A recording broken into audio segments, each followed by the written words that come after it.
Et salut tout le monde. Aujourd'hui, on va voir ensemble deux modèles de chez Garmin qui sont actuellement en promo à l'occasion du début des Running Weeks. Nous avons la Forerunner 255 et la Venue 2. Pour ce qui est de la Forerunner 255 musique, je précise, elle est actuellement à moins 25% et à donc 299 euros. Elle est destinée au running, mais pas que, puisqu'elle présente une polyvalence au niveau des activités assez intéressante. À titre d'exemple, si vous voulez vous entraîner en natation, vous avez le choix entre natation en piscine ou en eau libre. Et elle a aussi une fonction triathlon qui est assez bien fichue. Au niveau du suivi de la santé, elle a le modèle Cardio Elevate Gen 4, donc vraiment pas mal en termes de rapport qualité-prix. Pour ce qui est de l'autonomie, elle sera à 30 heures en mode GPS. Et pour ce qui est du stockage de musique, puisque c'est un peu comme son nom l'indique, ce pourquoi on pourrait l'acheter, elle peut prendre jusqu'à 500 morceaux. En ce qui concerne la Venue 2, ici on sera plus sur un modèle d'accompagnement au quotidien, hyper polyvalent. Elle est à moins 32% et donc à 269 euros.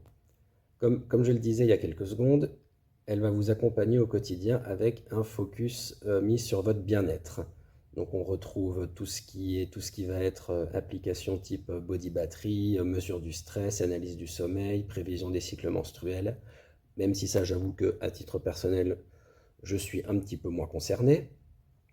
Elle va avoir un écran AMOLED tactile, la possibilité de faire une trentaine d'activités sportives différentes, ce qui est largement suffisant pour plus de 80% de la population.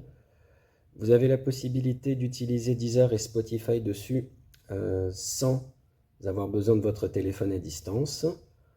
Elle a également la possibilité d'avoir un focus sécurité que je trouve assez au-dessus de la moyenne, puisqu'elle va détecter les incidents et transférer automatiquement votre position à vos contacts prédéfinis.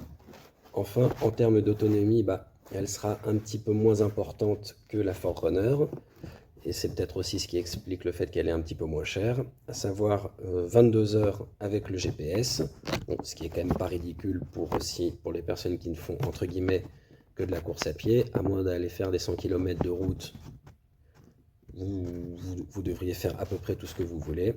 Il faut juste savoir qu'avec la musique, on descend à 8 heures d'autonomie, donc à recharger plus souvent. Et voilà, c'est tout pour aujourd'hui. Au revoir.